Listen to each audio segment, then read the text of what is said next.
Dumandumane yadume esizweni isihlahla somdlebe esingahlala inyoni sabathe yahlala bhamu kamehla injikanje ejika njengempisi ijikela impisi umshiyashiya amashikane endaba semalini umshiya iqoshi ishubhejana obomvu gwaza ngophondelo egolide usikhwishi indlela nophapha ekhanda isigolozo nabehla bomvu nonkaniza ukhanda limtshelo kwakhe. Ngifuna ukuthinta udaba lalabantu abangifonelayo abathi bazongithumela ngenkabi ngoba ngilapha ngendlela engasile. Nalezi inkabi ezingifonelayo thiwa ngizodutshulwa ngoba ngilapha ngendlela engasile. Angilaphi mina ngendlela engasile. Ukufunda kwami imithi nokufunda kwami izinto. Yebo imali ngiyikhokhile. Akekho futhi umuntu engimkweletayo obengifundisa izinto. Mina imali esengafunda ngayo over 120,000.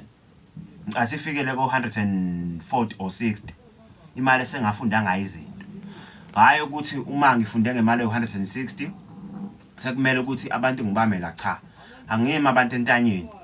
Ngiyasebenza ngiyalapha. Kanti lento omnyanga yabekelwana ngoba kahle lento omnyanga ukusiza usukusiza abantu lapha abantu uphilisa abantu. But asibuyele size la. Kunina abafowethu eseningifonelile. Nalabantu ababengifonelile ebekuthiwa bangifonela bangisabisa bathi bazongidubula nayo imvubu ikhona. Inkabe yongena la mina ngizoyidarabha ngemvubu iphethe isibhamu. Ngifuna ukuthi nginikhombise kahle ukuthi lento engikhuluma ngayo mangithi mina ngiyasebenza hayi ukuthi angisebenzi ngiyasebenza. Igubhu lezi engithi abantu abayilanda. Umuntu akufika akhiphe u500 no5 rand ngaphezulu. No gologa abawu2 but ukhipha u500 u5 rand ngaphezulu awubeke la ngimnika imithi ahambe oyigeza ayiclean. After 8 days ngosuku lesinana abuye sebuya nogologo bomvu omhlophe abuye nekhandlela eliyelo elimhlophe. Kuyigubhu eyisuka 100,000 kuyehla kuyaphansi kuya10. Umuntu uyobuya ngikhokhela imali yami sesibona isigubhu sesimphumelelise. Ufuna amathenda ngoba lento ngigarantile vele kuzokwenzeka. But namhlanje ngizokubalela 1 2 3 4 5 6 7 8 9 10 abantu abawu10 abazokhipha le mali abafuna igubhu kula lo 1 2 3 4 5 6 7 8 laba abawu8 bebezothenga igubhu zo20,000. Abanye abamathenda abanye banama tech shop laba abawu2 bebezokhokhela igubhu lezi zokugcina ika100,000. Ngathi mina kulungile ngizoyenza lento.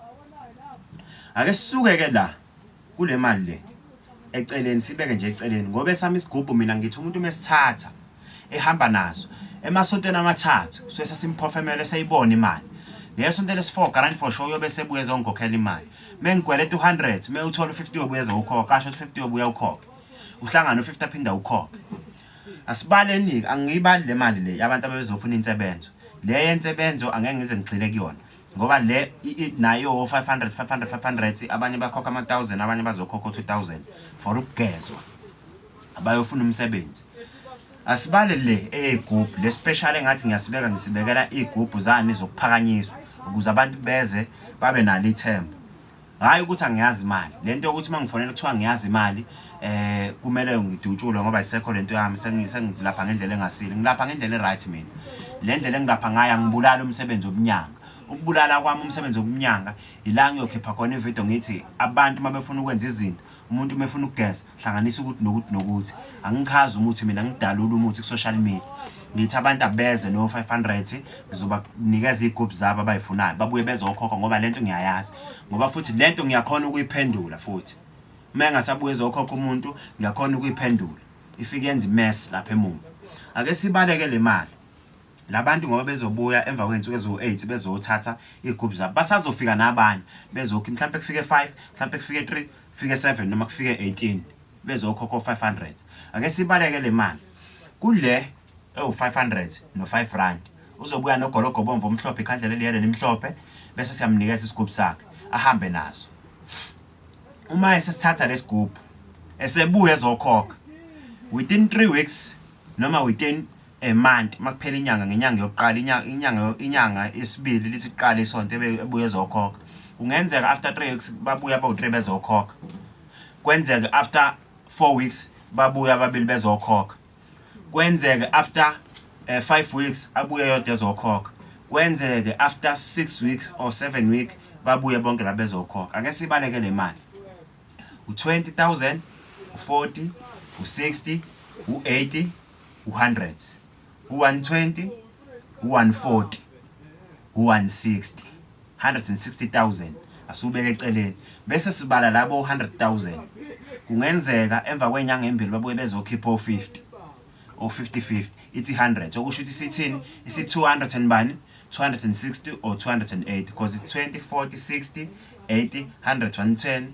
120 140 160 okusho ukuthi yobe isi 260 babuye iphinde edeke 360 within after 6 months or 4 months bazobe sebebuyile bezokhokha ngoba ngiyayazi lento ukuthi within 3 weeks isuke isikhahlela isiwenza umsebenzi kuthi kuphela inyanga kuqala inyanga yesibili udonsa amasonto ithi my 2 weeks usubona ukuthi hayi iyayidlala indima lento noma ngabe udayisa une fast food noma ngabe une tech shop noma ngabe wenzani so ngiyayazi imali hayi ukuthi angiyazi imali ake sibuyeleni lana ekuthenini ukube angisho ukuthi abantu abafike no 500 abafike nama full price bangaka abantu abano 20,000 bangaka abantu abano 500 no 5 rand abantu abanama business so abantu laba bafikile ngoba beba u10 bezokhipha o500 bethi siyayithatha lento ngoba uthi asithathe siyibona ukuthi iyasebenza bese siyabuya sokhokha bafikile aba u10 ukube ngithe full price mhlawumbe ngabe babili abantu abafikele bezothatha igubhu